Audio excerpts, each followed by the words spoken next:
நமோ நாராயணாயா. இன்னைக்கு கபிலாவதாரமும் கபில கீதையும் பார்க்கலாம். ஹிரண்யாக்ஷனால் கவர்ந்து செல்லப்பட்ட பூமியை மகாவிஷ்ணு வராக அவதாரம் எடுத்து மீட்டு கொண்டு வந்ததை நம்ம பார்த்தோம். அவர் அசுரனை கொன்று பழையபடியே பூமியை நிலைநிறுத்தினார். பிரம்மதேவரோட மைந்தரான ஸ்வயம்புவ மனு மகிழ்ந்து விஷ்ணுவோட பாத கமலங்களை இடைவிடாது துதித்துன்றிருந்தார். பகவானின் அவதார வரலாற்றை அனைவரிடமும் கூறியபடியே தன்னுடைய மன்வந்தர காலத்தை எவ்வித துன்பமும் இன்றி இன்பமாக கழித்து வந்தார். அந்த காலத்தில் தான் நான்முகனோட நிழலிலிருந்து கர்த்தமர் என்ற பெயருடைய பிரஜாபதி தோன்றினார். பிரம்மா அவரை படைப்பு தொழில் புரியுமாறு கட்டளையிட்டார். அதன்படியே கர்த்தமரும் சிருஷ்டி தொழிலில் விருப்பமுடையவராக அப்பணியை செய்து வந்தார். மேலும் இயற்கையான அழகு மிகுந்த பகவான் விஷ்ணுவை 10,000 வருஷங்கள் பூஜை செய்து தவமும் புரிந்து வந்தார். கர்த்தமரின் தவத்தை கண்டு மகிழ்ச்சியடைந்த பிரபுவா மகாவிஷ்ணு கார்மேகம் போன்ற பேரழகு மிக்க உருவத்துடன் தாமரை மலர் போன்ற கையில் தாமரையுடனும் மலர்ந்த முகத்தில் புன்முறுவல் தவழ கருட வாகனத்தில் ஏறி கர்த்தமருக்கு காட்சி தந்தார். கமலக்கண்ணனை கண்ட கர்த்தமர் களிப்பு பெருக்கெடுத்து ஓட மெய்சிலிர்த்து அவரை துதித்து வணங்கினார். பகவான் விஷ்ணு அவரை நோக்கி, கர்த்தமரே, தங்கள் தவத்தை கண்டு மனம் மகிழ்ந்தேன். ஸ்வயம்புவ மனுவுக்கும் அவருடைய மனைவியான சதர்ரூபைக்கும் பிறந்த மகள் நற்குணங்கள் அமைந்த தேவஹூதி என்பவள். அவளை தங்களுக்கு பத்தினியாக அமையும்படி அருள் புரிகிறேன் அப்படின்னு கொடுத்தார். அவள் மூலமாக தங்களுக்கு 9 பெண்களும் என்னுடைய அம்சமாக கபிலர் என்ற ஒரு மைந்தனும் பிறப்பார்கள். அதன் பின்னர் நீங்கள் என்னிடம் சேர்வீர்கள் அப்படின்னு வரம் கொடுத்து மறைந்து அருளினார். நாரத மகரிஷியானவர் கர்த்தமருக்கு கமலக்கண்ணன் வரம் அருளிய விவரத்தை விஷ்ணுவே தன்னிடம் கூறியதன் மூலம் அறிந்தார்.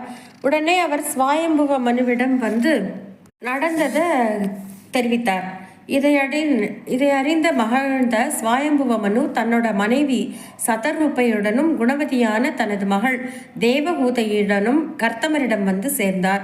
விஷ்ணுவின் வரத்தை பெற்ற கர்த்தமரும் அவர்கள் வருகையை எதிர்பார்த்து காத்து கொண்டிருந்தார். வந்தவர்களை வரவேற்றார். ஸ்வயம்புவ மனுவும் நற்குண நங்கையான தன் மகள் தேவஹூதியை மனைவியாக ஏற்குமாறு வேண்டிக் கொண்டார். கர்த்தமரும் பகவான் விஷ்ணுவின் வரம் பற்றி கூறி தன்னோட சம்மதத்தை தெரிவித்தார். ஆனந்தம் பொங்க ஸ்வயம்புவ மனுவும் சதரூபையும் தன் மகள் தேவஹூதியை கன்னிகாதானம் செய்து தந்துவிட்டு தங்களிடத்திற்கு திரும்பிவிட்டனர்.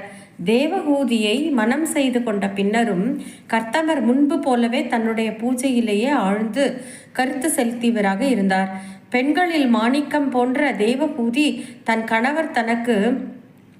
தன் கணவர் மனத்திற்கு உகந்தபடி அவர் செய்யும் பூஜைக்கு வேண்டிய அனைத்து பணிவிடைகளையும் சிறிது கூட குறைவு ஏற்படாத வண்ணம் சிறப்பாக மனம் மகிழ்வோடு நாள்தோறும் சலிப்பில்லாமல் செய்து வந்தார். தன்னோட மனைவியின் திடமான பணிவிடையால் பூஜையிலாயே ஆழ்ந்திருந்த கர்த்தமரின் மனம் கவரப்பட்டுவிட்டது. தேவஹூதியிடம் அன்பும் ஆசையும் ஏற்பட்டு அவளுடன் மனம் மகிழ்ந்திருக்க விரும்பினார்.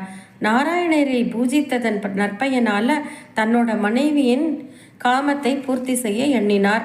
கர்த்தமர் தன்னுடைய யோக பலத்தினால ஒரு தேவ விமானத்தை சிருஷ்டித்தார்.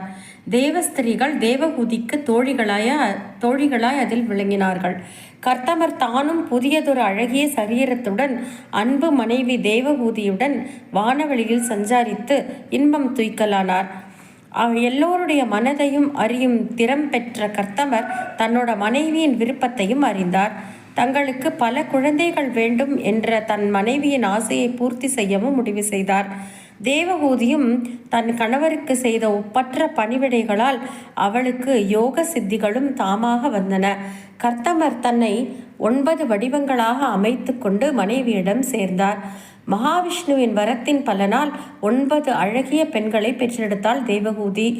பெண்கள் பிறந்த பிறகு கர்த்தமர் துறவியாகி வனம் செல்லவே விரும்பினார். ஆனால் மனைவி தேவஹூதி அதற்கு இணங்காததாலும் மகாவிஷ்ணுவின் அம்சமாக தனக்கு மகன் பிறக்கப் போவதை எதிர்பார்த்து கொண்டும் 100 வருஷங்கள் அங்கேயே தங்கி வாழ்ந்து வந்தார் மனைவியுடன். கர்த்தமர் தன்னோட பெண் கலை என்பவளை மரீச்சிக்கும், அனுசுயை என்னும் மகளை அத்ரி மகரிஷிக்கும், ஸ்ரத்தை என்பவளை அங்கீரசிக்கும், ஹவிர்பூ என்னும் புத்திரியை புலஸ்தியருக்கும், கதி என்ற பெயருடைய கன்னிகையை புலகருக்கும், கிரியை என்ற மகளை கிருத்தவுக்கும், பெண் கியாதியை பிருகுமுனிவருக்கும், அருந்ததி என்ற மகளை வசிஷ்ட மாமுனிக்கும், சாந்தி என்ற புத்திரியை அதர்வனருக்கும் திருமணம் செய்து கொண்டு மகிழ்வித்தார். சாந்தி என்னும் புத்திரியை அதர்வருக்கும் திருமணம் செய்து கொடுத்து மகிழ்ந்தார். பின்னர் கர்த்தமர் தன்னோட மனைவி தேவஹூதிக்கு பகவான் நாராயணருக்கு சேவை செய்யும் முறையை உபதேசம் பண்ணினார். உத்தம பத்தினியாகிய தேவஹூதியும் அவர் சொன்ன வண்ணமே பகவத் சேவையில் ஈடுபட்டிருந்தார். அப்பொழுது தான் முன்பு கர்த்தமருக்கு வரம் தந்து அருளியபடியே தேவஹூதியிடம் உலக மக்களுக்கு பரமாத்ம தத்துவத்தை போதித்து அருள்வதற்காகவே தேவதேவரா மகாவிஷ்ணு கபிலராக அவதாரம் செய்தார். பகவான் தாம் அளித்த வரப்பள்ளியே அவதரிக்கவும் அதை கண்டு மகிழ்ந்த கர்த்தமர் கபிலரை நமஸ்கரித்தார். தன்னுடைய 3 கடன்களும் நீங்கிவிட்டதால் துறவு பூண அவர் அனுமதி பெற்றார். பகவான் அவதாரம் தந்த மகிழ்வுடன் கர்த்தமர் துறவு பூண்டு காட்டை அடைந்தார். கணவர் கானகம் ஏகிய பின்பு தேவஹூதியானவள் கபிலராக அவதரித்த தேவதேவருடன் தனக்கு உபதேசம் செய்யுமாறு வேண்டிக் கொண்டாள். அந்த வேண்டுகோளின்படி கபில அவதாரம் செய்த விஷ்ணு பகவான் மதத்தின் சாரம் முழுவதையும் தன் தாயாருக்கு உபதேசம் செய்தார். அதுவே கபில கீதை என்று போற்றப்படுகிறது. கபில கீதையின் சுருக்கம் பின்வருமாறு பார்க்கலாம். முக்குணங்களின் பற்றே சம்சார பந்தத்தை தோற்றுவிக்கிறது. பக்தி யோகம் அந்த பற்றை தடுத்து அமிர்தமான மோட்சத்தை அளிக்கிறது. எனவே இவ்வுலகில் மகான்களை பின்பற்றி பக்தி ஒன்றையே விடாது கடைபிடிக்க வேண்டும். 24 தத்துவங்களுடன் 25ஆக உள்ள புருஷ தத்துவம் என்று பிரித்து அறிபவன் இந்த உலக பந்தத்திலிருந்து விடுபடுவான். இந்த 24 தத்துவங்களான முதல்ல 1 மூலப்பிரகிருதி, 2 மகத்த தத்துவம், 3 அகங்காரம், 4 5 தன்மாத்திரைகள், 9 பஞ்ச மகாபூதங்கள், 6 15 10 இந்திரியங்கள், 10 இப்படி பிரித்து அறியப்படும் சாங்கியம் பற்றி உபதேசித்ததால் சாங்கிய தர்சன ஆச்சாரியர் பகவான் கபிலர் என்று போற்றப்படுகிறார். பிரகிருத்தியில் உள்ள புருஷன் அந்த குணங்களோடு ஒட்டிக்கொள்ளாமல் பார்வையாளனாக மட்டும் இருந்தால் களங்கமில்லை. அப்படி ஒட்டிக்கொண்டு அக்குணங்கள் அவனை பற்றி கொண்டால் பகவான் கபிலமூர்த்தியை பூஜிப்பதாலும் தத்துவ ஆலோசனையாலும் அது அகன்றுவிடும். யமம் நியமம் ஆகியவைகள் மூலம் மாசு அகன்ற மனதை உடையவன் பிராணாயாமம், பிரத்யாகாரம், தியானம், தாரணை ஆகிய சாதனங்களால் நீல வர்ண மேனியில் திவ்ய ஆபரணங்களும் ஆயுதங்களும் தரித்து வேத ரூபமான கருட வாகனத்தின் மேலே அமர்ந்து பிரகாசிக்கும் நாராயணமூர்த்தியை எல்லா வேளைகளிலும் தியானம் செய்ய வேண்டும். நாராயணனின் குணகணங்களையும் லீலைகளையும் கேட்பதாலும் பேசுவதாலும் பாடுவதாலும் கங்கை நதியின் பிரவாகம் எவ்வளவு தடைப்பட்டாலும் கடலை போய் சேர்வதைப் போல பகவானிடத்தில் உத்தமமான பக்தி உண்டாகும். அதுவே சம்சாரம் என்னும் மரணத்தை வெல்லும். பிறரை துன்புறுத்தி சம்பாதித்த செல்வத்தை கொண்டு எப்பொழுதும் தன்னுடைய குடும்பத்தை நடத்துபவன், பெண்ணுக்கு அடிமையாயிருப்பவன், குழந்தைகளை அதிகமாக சீராட்டி வீட்டில் மிகவும் பற்றுடையவன் ஆகியோர் பகவானிடத்தில் பக்தி இல்லாதவராய் இருந்தால் நரகத்தில் புகுந்து மிகவும் கஷ்டப்படுவார்கள். பகவானிடம் பக்தி இல்லாதவர் தாயின் வயிற்றில் கருவாய் துன்புற்று அதை போக்க இயலாமலும் பிரசவ காலத்தில் ஞானத்தை இழந்தும் பீடைகளுடன் பால்யத்தை கழித்தும் இளமையில் மீண்டும் மதிமயக்கமும் அடைந்து கஷ்டப்படுகின்றனர்.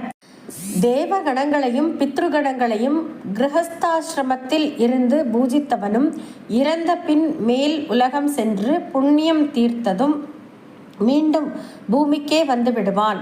நாராயணரிடம் அர்ப்பிக்கப்பட்ட கர்மம்தான் ஒருவனுக்கு வீடு பேற்றை அளிக்கும். உத்தம ஞானிகளும் பக்தர்களும் சத்யோமுக்தி அடைந்து பகவானிடம் ஐக்கியமாவார்கள். நடுத்தரமானவர்கள் வடதிசையில் படிப்படியாக சென்று பிரம்மலோகம் அடைந்து கல்பத்தின் முடிவில் முக்தி அடைவர். பக்தி தூய்மை இல்லாத பாவிகள் நரகம் சென்று தண்டனையை அனுபவித்து திருந்துவதற்காக மீண்டும் இவ்வுலகத்திற்கு வருவர். மிருகங்களைப் போல வாழ்பவர் அதைவிட கீழான பிறவிகளை அடைவர். மேலே கண்டவற்றையெல்லாம் கபிலமூர்த்தியானவர் தன்னுடைய தாய்க்கு விளக்கமாக உபதேசித்து அருளினார். தேவதேவனான் தன் மகனிடமிருந்து அறிய வேண்டியவைகளை நன்கு அறிந்து கொண்ட தாயாம் தேவகூதியானவள் கபிலமூர்த்தியை வணங்கி துதித்தாள். அவளுக்கு அருள் புரிந்த கபிலர் யோகி கணங்களுடன் வடக்கே சென்றார். அந்த கபிலமூர்த்தியானவர் பாரத நாட்டின் வடகிழக்கில் கங்கா சாகரத்தில் ஜனங்களுடைய நன்மைக்காக இப்பொழுதும் இருந்து வருகிறார். இப்போ கூட இருந்து வரார். பக்தி யோகத்தில் தூய்மையான சித்தம் படைத்தவளாக இருந்த தேவகூதி முக்தியை அடைந்தாள். அவள் சித்தி அடைந்த இடமே சித்தபதம் என்ற பெயருடைய புண்ணிய க்ஷேத்திரமாயிற்று. மகாவிஷ்ணுவின் திருவடி தாமரைகளில் கொண்டுள்ள பக்தி ஒன்றே எல்லா விதமான பயங்களையும் போக்கும், எல்லா விருப்பங்களையும் பூர்த்தி செய்யும் என்று உறுதியாக கபில அவதார மூர்த்தி கூறியதே கபில கீதையின் சாராம்சம். அடுத்த தசகம் நரநாராயண அவதாரம். தக்ஷ பிரஜாபதி பிரம்மதேவரின் புத்திரர். அவர் ஸ்வயம்புவ மனுவுடைய மகளான பிரசூதி என்பவளை மணந்து கொண்டார். தன்னுடைய மனைவி பிரசூதியின் மூலம் தக்ஷனுக்கு 16 பெண்கள் பிறந்தனர். அதில் 13 பெண்களை தர்மதேவருக்கும், ஸ்வதா என்ற புத்திரியை பித்ருதேவருக்கும், ஸ்வாகா என்னும் புத்திரியை அக்னி தேவர்களுக்கும், சதி என்னும் பெண்ணை மகாவிஷ்ணுவின் அம்சமான கிரீஷருக்கும், கிரீஷர்னா பரமசிவன் கைலைநாதன் தான், மனம் செய்து கொடுத்தார். தர்மதேவரின் 13 மனைவிகளில் ஒருத்தி மூர்த்தி என்பவள். அந்த பெண்மணி மகாவிஷ்ணுவான நாராயணரையும் அவர் தோழராக நரன் என்பவரையும் இரட்டை பிள்ளைகளாக பெற்றெடுத்தாள். இவர்களே முதல் இரட்டையர்கள் போலும். பெரும் புகழையுடைய இந்த நாராயண அவதாரத்தை கண்டு மிகவும் மகிழ்ச்சி மேலிட்டால தேவகணத்தினர் முரசுகள் முழங்கியும் கற்பக பூமாரிகளை பொழிந்தும் அவரை துதித்தனர். நர நாராயணர்களாகிய அவர்கள் இருவரும் ஒருவர் மாற்றி ஒருவர் தவத்தையும் யுத்தத்தையும் செய்து வந்தனர். அப்பொழுது சஹஸ்ர கவச்சன் என்ற பெயருடைய அசுரன் ஒருவன் பல அடாத செயல்களை செய்து வந்தான்.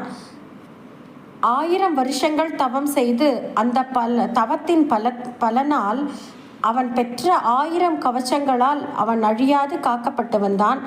நரநாராயணர்கள் அவனிடம் கொடிய யுத்தம் செய்தனர்.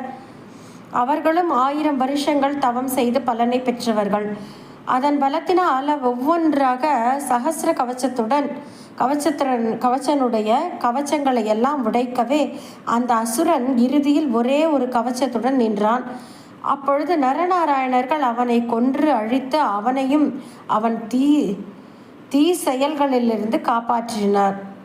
அதன் பின்னர் இருவரும் பத்ரிகாசிரமம் சென்று வசித்தனர். அங்கே நாராயணரானவர் தன்னோட சகோதரனாம் நரனுடன் சேர்ந்து மோட்ச தர்மத்தை அனுஷ்டித்து கொண்டிருந்ததோடு மட்டுமின்றி அதை பிறருக்கும் உபதேசித்து வந்தனர். அவ்விருவருடைய தவத்தையும் புலநடக்கத்தையும் கண்டு தேவேந்திரன் பொறாமை கொண்டான். ஆகையால அவர்கள் தவத்தை கலைக்குமாறு கூறி மன்மதன் வானுலக தேவதாசிகளுடன் நரநாராயணர்களிடம் அனுப்பினான். மன்மதன் தன்னோட உறவினர்களான வசந்த ருத்து, மலைய மாருதம் ஆகியவர்களையும் தன்னுடன் அழைத்து சென்றான். வசந்த ருத்துவாலும் மந்த மாருதமாகிய தென்றலாலும் நரநாராயணர்களை தாக்கி அசைக்க முயன்றான்.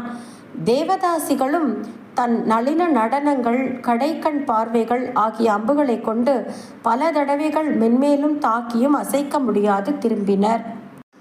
அதை கண்டு தேவேந்திரன் மிகவும் பயந்து விட்டான்.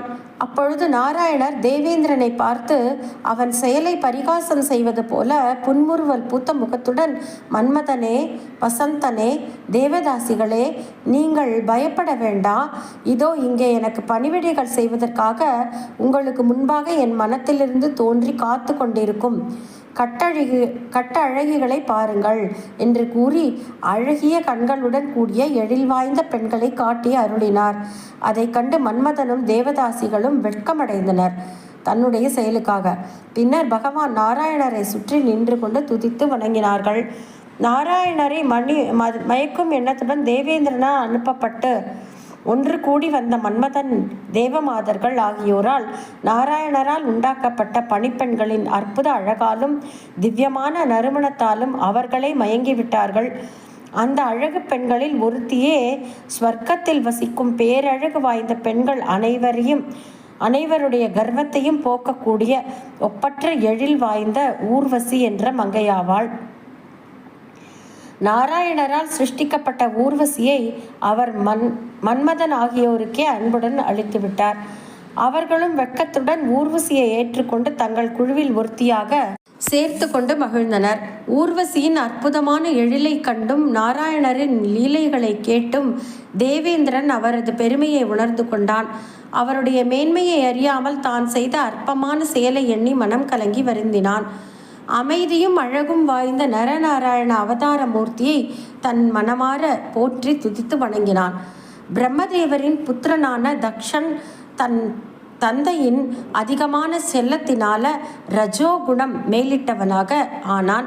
ஸ்வயம்புவ மனுவின் புத்திரியான பிரசூதியை மணந்த போதும் தன்னோட அகந்தையால் ஞானம் கெட்டு விஷ்ணுவிடம் பக்தி இல்லாததால மனம் சாந்தி இல்லாமல் இருந்தான். தன் மகளான சதியை விஷ்ணுவின் மற்றொரு வடிவமான கைலைநாதனான் பரமேஸ்வரனுக்கு மனம் செய்து கொடுத்திருந்த பொழுதும் அவரை வெறுத்தான். அந்த வெறுப்பை காட்டும் விதமாக தான் செய்த யாகத்திற்கு மகளான சதியையும் மருமகன் சிவனையும் கூட அழைக்கவில்லை. தந்தை அழைக்காத போதும் பாசத்தினால் ஈர்க்கப்பட்டு வந்த சதிதேவியை அவமதித்து சிவனையும் இழிவாக பேசினான். தந்தை செய்த அவமானத்தை பொறுக்க முடியாத சதிதேவி அந்த யாகசாலையிலேயே தன்னுடைய உடலை எரித்து நீத்துவிட்டாள். அதை அறிந்த பரமசிவன் அடங்காத சினம் கொண்டார்.